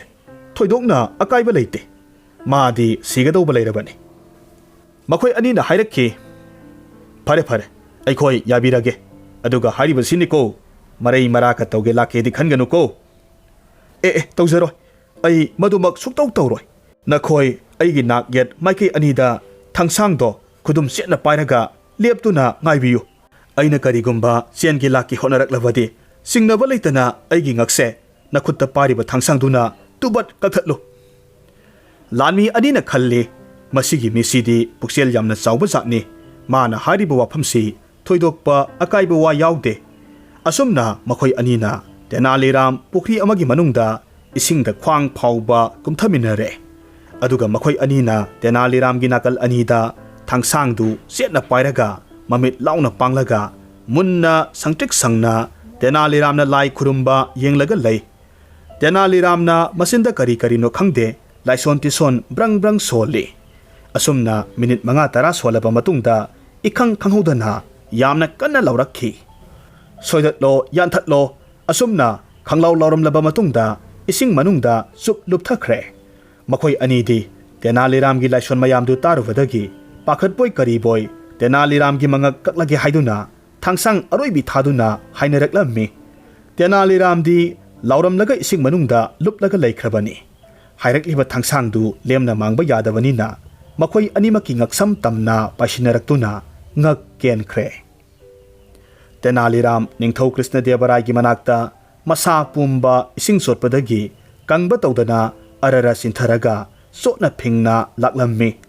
Matam asimakti Ningthaudu sawba pharamle yamna ngakna hangi. Nangna kamdongna hinghauriba. Iningthau apangba aniduna aibu hatkedi haidadana makhoi ani yansinaduna adum sihore. Asumna hairaga thokiba wari pumnamak marik sumna liraga tahalli. Ningthauna hairami. Phare handak mukti ai nangbu ngakpirage. Mathang mukti karem kathainabagi thabaksi tawranuko. Asumna haijabagi watani mahaki karemnabagi thabakti pareng loiba naiba leite. Nongma Krishna Devarayagi darbarda karigumba wafam amana wahodok oiraga marai yetnarammi. Miyoibagi sajat semdokpa ngammi ngamde haibasigi matangdani masida miyoi khara amana thajaba thamlaga khudam changdam piraga hainei. Huigi mamaisi kaidongdasu chap tinghanba ngamde hainarammi. Masigi marai chakrisi wa ayaunakre. Masigi matang yorabada Ningthauna hairakhi. Haujik maraise huigi mamairomda onsilaktuna praman amakhak puthoknarakle. Haibadi huigi mamai chap tinghanba ngamlabadi miyoibagi wakhalsi lamchatsi sumthokpa ngammi. Karigumba ngamdragana miyoibagi wakhal lamchat sumthokpa ngamloi haibasigi mayonda lakledo. Amana hairakhi. Iningthau aigi wakhaldadi mawong sumna sembirabadi huigi mamaisu sumthokpa yaganido. Krishna Devaray mayamna yetnariba maraisi pukning samthoknabagidamak wayal khumang chawsinna khallaga mayamgi maphamda hairakhi. Mayamna masi ngami ngamde khangnanaba ꯌꯦꯡꯕꯤꯕ ꯇꯥꯔꯦ꯫ ꯃꯍꯥꯛꯅ ꯈꯟꯒꯠꯂꯕ ꯃꯤ 10ꯒꯤ ꯃꯐꯝꯗ ꯍꯨꯏꯅꯥꯎ ꯑꯃꯃꯝ ꯄꯤꯔꯝꯃꯤ ꯑꯃꯁꯨꯡ ꯃꯈꯣꯏ ꯈꯨꯗꯤꯡꯃꯛꯇ ꯊꯥ 6ꯀꯤ ꯃꯇꯝ ꯄꯤ ꯑꯃꯁꯨꯡ ꯊꯥ ꯈꯨꯗꯤꯡꯒꯤ ꯁꯅꯥꯒꯤ ꯁꯦꯜꯁꯨ ꯄꯤ꯫ ꯊꯥ 6ꯀꯤ ꯃꯅꯨꯡꯗ ꯍꯨꯏ ꯃꯃꯩ ꯆꯞ ꯇꯤꯡꯍꯟꯒꯗꯕꯅꯤ꯫ ꯃꯤ 10ꯒꯤ ꯃꯅꯨꯡꯗ ꯇꯦꯅꯥꯂꯤꯁꯨ ꯑꯃꯅꯤ꯫ ꯇꯦꯅꯥꯂꯤꯔꯥꯝ ꯅꯠꯇꯕ ꯑꯇꯣꯞꯄ ꯃꯤ 9 ꯑꯗꯨꯗꯤ ꯊꯥ 6ꯀꯤ ꯃꯅꯨꯡꯗ ꯍꯨꯏꯅꯥꯎꯒꯤ ꯃꯃꯩꯗꯨ ꯆꯞ ꯇꯤꯡꯅ ꯂꯩꯅꯕꯒꯤꯗꯃꯛ ꯑꯆꯧꯕ ꯊꯧꯔꯥꯡ ꯀꯌꯥꯃꯔꯨꯝ ꯄꯥꯏꯈꯠꯅꯔꯛꯈꯤ꯫ ꯑꯃꯅ ꯍꯨꯏꯅꯥꯎꯒꯤ ꯃꯃꯩ ꯃꯇꯣꯟꯗ ꯑꯔꯨꯝꯕ ꯄꯣꯠ ꯌꯥꯜꯂꯤ꯫ ꯑꯅꯤꯁꯨꯕꯅ ꯍꯨꯏꯅꯥꯎꯒꯤ ꯃꯃꯩꯗ ꯄꯤꯊ꯭ꯔꯥꯏ ꯎꯇꯣꯡ ꯍꯨꯛꯆꯤꯜꯂꯒ ꯊꯝꯃꯤ꯫ ꯑꯍꯨꯝꯁꯨꯕꯅ ꯍꯨꯏꯅꯥꯎꯒꯤ ꯃꯃꯩ ꯀꯣꯟꯁꯤꯜꯂꯛꯇꯅꯕꯒꯤꯗꯃꯛ ꯃꯔꯤ ꯃꯇꯥꯡ ꯈꯨꯠꯂꯤ ꯁꯨꯕ ꯍꯩꯕ ꯃꯤ ꯀꯧꯔꯒ ꯅꯨꯡꯇꯤꯒꯤ ꯃꯔꯤ ꯁꯨꯍꯜꯂꯤ꯫ ꯃꯔꯤꯁꯨꯕꯅ ꯃꯥꯏꯕ ꯀꯧꯔꯒ ꯌꯦꯡꯉꯤ꯫ ꯃꯍꯥꯛꯀꯤ ꯋꯥꯈꯜꯗ ꯊꯥꯖꯕ ꯊꯝꯂꯤꯕꯅ ꯃꯥꯏꯕ ꯑꯍꯩꯕꯅ ꯐꯖꯅ ꯌꯦꯡꯂꯕꯗꯤ ꯁꯣꯏꯗꯅꯃꯛꯀꯤ ꯃꯃꯩ ꯆꯞ ꯇꯤꯡꯂꯛꯎ ꯌꯥꯒꯅꯤ ꯁꯤꯅꯤ꯫ 6ꯁꯨꯕ ꯃꯤ ꯑꯁꯤꯗꯤ ꯋꯥꯈꯜ ꯈꯟꯕ ꯍꯩꯕ ꯃꯤꯁꯛꯅꯤ꯫ ꯃꯍꯥꯛꯅ ꯇꯥꯟꯇ꯭ꯔꯤꯛ ꯍꯥꯏꯕꯗꯤ ꯂꯥꯏ ꯁꯥꯟꯅꯕ ꯃꯤ ꯑꯃꯈꯛ ꯀꯧꯔꯒ ꯂꯥꯏꯁꯣꯟ ꯇꯤꯟꯁꯣꯟ ꯀꯥꯝꯍꯜꯂꯝꯃꯤ, ꯂꯥꯏꯊꯧ ꯇꯧꯍꯜꯂꯝꯃꯤ꯫ 7ꯁꯨꯕꯗꯨꯗꯤ ꯌꯥꯝꯅ ꯁꯤꯡꯕ ꯃꯤꯅꯤ꯫ ꯍꯨꯏꯅꯥꯎꯒꯤ ꯃꯃꯩꯗ ꯊꯥꯡ ꯊꯥꯍꯜꯂꯤ꯫ 9ꯁꯨꯕ ꯅꯤꯄꯥ ꯑꯁꯤꯃꯅ ꯅꯨꯃꯤꯠ ꯈꯨꯗꯤꯡꯒꯤ ꯍꯨꯏꯒꯤ ꯃꯃꯥꯡꯗ ꯐꯝꯂꯒ ꯊꯥ 6 ꯁꯨꯞꯅ ꯄꯥꯎꯇꯥꯛ ꯇꯥꯛꯏ꯫ ꯅꯃꯩꯗꯨ ꯆꯨꯝꯅ ꯇꯤꯡꯅ ꯊꯝꯕ ꯇꯝꯃꯨ ꯍꯥꯏꯔꯝꯃꯤ꯫ 8ꯁꯨꯕ ꯃꯤꯅ ꯍꯨꯏꯗ ꯅꯨꯃꯤꯠ ꯈꯨꯗꯤꯡꯒꯤ ꯑꯊꯨꯝ ꯑꯍꯥꯎ ꯄꯤꯖꯩ꯫ ꯃꯥꯅ ꯈꯜꯂꯤꯕꯅ ꯑꯊꯨꯝ ꯑꯍꯥꯎꯁꯤ ꯅꯨꯡꯇꯤꯒꯤ ꯄꯤꯖꯕ ꯇꯥꯔꯒꯗꯤ ꯀꯣꯜꯂꯤꯕ ꯃꯃꯩ ꯑꯁꯤ ꯇꯤꯡꯊꯣꯔꯛꯀꯅꯤ ꯑꯁꯤꯅꯤ꯫ ꯇꯧꯅꯔꯤꯕ ꯃꯌꯥꯝ ꯄꯨꯝꯅꯃꯛꯇꯒꯤ ꯏꯇꯣꯞ ꯇꯣꯞꯄ ꯇꯣꯉꯥꯟꯕ ꯃꯑꯣꯡ ꯑꯃꯗ ꯇꯦꯅꯥꯂꯤꯔꯥꯝꯗꯤ ꯍꯨꯏꯅꯥꯎꯗꯨ ꯁꯤꯗꯅꯕꯒꯤꯗꯃꯛ ꯈꯖꯤꯛ ꯈꯖꯤꯛꯇꯃꯛ ꯄꯤꯖꯔꯝꯃꯤ꯫ ꯅꯣꯡꯃꯒꯤ ꯅꯨꯃꯤꯠ ꯑꯃꯠꯇꯁꯨ ꯄꯨꯛ ꯊꯟꯅ ꯆꯥꯕ ꯐꯪꯗꯅ ꯍꯨꯏꯅꯥꯎ ꯍꯤꯡꯂꯝꯃꯤ꯫ ꯁꯤꯕꯃꯛꯇꯤ ꯁꯤꯗ꯭ꯔꯤ ꯍꯥꯏꯕꯒꯤ ꯋꯥ ꯑꯗꯨꯇꯃꯛ ꯃꯉꯥꯏꯔꯦ꯫ ꯍꯨꯏꯒꯤ ꯃꯃꯩ ꯑꯁꯤꯕ ꯍꯨꯏꯒꯤ ꯃꯃꯩꯒ ꯄꯥꯡꯈꯛ ꯑꯣꯏꯔꯦ꯫ ꯀꯣꯟꯁꯤꯟꯕ ꯉꯝꯗꯅ ꯊꯔꯥꯛ ꯊꯔꯥꯛ ꯌꯥꯜꯂꯒ ꯂꯩꯔꯦ꯫ ꯁꯣꯏꯗ꯭ꯔꯦ, ꯍꯨꯏ ꯃꯃꯩ ꯆꯞ ꯇꯤꯡꯂꯦ꯫ ꯊꯥ 6 ꯃꯄꯨꯡ ꯐꯥꯔꯛꯄꯗꯒꯤ ꯅꯤꯡꯊꯧꯅ ꯃꯥꯒꯤ ꯍꯨꯏ ꯗꯔꯕꯥꯔꯗ ꯄꯨꯈꯠꯍꯜꯂꯝꯃꯤ꯫ ꯃꯤ 9ꯒꯤ ꯍꯨꯏꯁꯤꯡꯗꯤ ꯃꯁꯥ ꯃꯎ ꯂꯣꯏꯅꯃꯛ ꯐꯅ ꯄꯨꯅꯔꯛꯏ꯫ ꯑꯍꯥꯟꯕꯒꯤ ꯍꯨꯏꯒꯤ ꯃꯩꯇꯣꯟꯗ ꯌꯥꯜꯂꯤꯕ ꯑꯔꯨꯝꯕ ꯄꯣꯠꯇꯨ ꯂꯧꯊꯣꯛꯈꯤꯕ ꯀꯥꯟꯗꯗꯤ ꯍꯨꯏꯒꯤ ꯃꯃꯩꯗꯨ ꯀꯣꯟꯁꯤꯜꯂꯛꯂꯝꯃꯤ꯫ ꯑꯅꯤꯁꯨꯕꯒꯤꯁꯨ ꯎꯇꯣꯡ ꯁꯠꯇꯣꯛꯄꯒꯗꯤ ꯍꯦꯛꯇꯃꯛ ꯀꯣꯟꯁꯤꯜꯂꯛꯏ꯫ ꯂꯦꯝꯍꯧꯔꯤꯕ 9 ꯑꯗꯨꯒꯤꯁꯨ ꯑꯝꯍꯥꯒꯤ ꯑꯝꯍꯥꯅꯤ ꯆꯞ ꯃꯥꯟꯅꯩ꯫ ꯅꯤꯡꯊꯧꯒꯤ ꯃꯃꯥꯡꯗ ꯂꯣꯏꯅꯃꯛ ꯃꯃꯩ ꯀꯣꯟꯁꯤꯜꯂꯛꯂꯝꯃꯤ꯫ ꯑꯊꯨꯝ ꯑꯍꯥꯎ ꯄꯤꯖꯕꯗꯨꯁꯨ ꯑꯗꯨꯃꯉꯥꯏ꯫ ꯃꯃꯩ ꯊꯥꯡ ꯊꯥꯕꯁꯨ, ꯄꯥꯎꯇꯥꯛ ꯇꯥꯛꯄꯁꯨ, ꯂꯥꯏꯁꯣꯟ ꯇꯤꯟꯁꯣꯟ ꯇꯧꯕꯁꯨ ꯄꯨꯝꯅꯃꯛ ꯑꯔꯦꯝꯕꯅꯤ꯫ ꯃꯇꯝ ꯑꯁꯤꯗ ꯅꯤꯡꯊꯧꯅ ꯇꯦꯅꯥꯂꯤꯔꯥꯝ ꯌꯦꯡꯂꯒ ꯍꯥꯏꯔꯛꯏ, ꯅꯍꯥꯛꯀꯤ ꯍꯨꯏꯗꯤ ꯀꯗꯥꯏ? ꯌꯦꯡꯒꯦ꯫ ꯇꯦꯅꯥꯂꯤꯔꯥꯝꯅ ꯃꯍꯥꯛꯀꯤ ꯁꯤꯔꯨꯝ ꯅꯥꯔꯨꯝ ꯇꯧꯔꯕ ꯍꯨꯏꯗꯨ ꯅꯤꯡꯊꯧꯒꯤ ꯃꯃꯥꯡꯗ ꯄꯨꯊꯣꯔꯛꯂꯝꯃꯤ꯫ ꯍꯨꯏꯒꯤ ꯃꯁꯥ ꯄꯨꯝꯅꯃꯛ ꯍꯤꯛꯊꯔꯦ, ꯆꯨꯝꯅ ꯂꯦꯞꯄ ꯋꯥꯔꯦ꯫ ꯃꯃꯩ ꯃꯁꯥꯅ ꯊꯥꯡꯒꯠꯆꯕ ꯉꯝꯗꯅ ꯑꯁꯤꯕꯒ ꯃꯥꯟꯅꯅ ꯇꯤꯡꯅ ꯌꯥꯟꯊꯔꯒ ꯂꯩꯔꯤ꯫ ꯇꯦꯅꯥꯂꯤꯔꯥꯝꯅ ꯍꯥꯏꯔꯛꯂꯝꯃꯤ, ꯏꯅꯤꯡꯊꯧ, ꯅꯅꯥꯏ ꯑꯩꯍꯥꯛ ꯍꯨꯏꯒꯤ ꯃꯃꯩ ꯆꯨꯝꯕ ꯉꯝꯖꯔꯦ꯫ ꯏꯍꯦ, ꯃꯁꯤꯒꯤ ꯃꯤꯁꯤꯕꯨ ꯀꯔꯤꯅꯣꯅꯦꯍꯦ? ꯀꯔꯤꯁꯨ ꯈꯪꯖꯗꯕ ꯁꯥ ꯑꯁꯤꯗ ꯅꯪꯅ ꯃꯤꯅꯨꯡꯁꯤ ꯈꯖꯤꯛꯇ ꯐꯥꯎꯕ ꯄꯣꯛꯇꯦꯅꯦ꯫